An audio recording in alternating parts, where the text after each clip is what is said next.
In this video, I will show you how to unblock people on Messenger. It's quick and easy. Let's begin.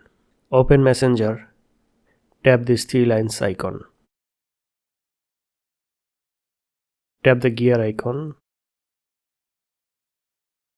Scroll down and find privacy and safety. Tap on it. Next, tap block accounts.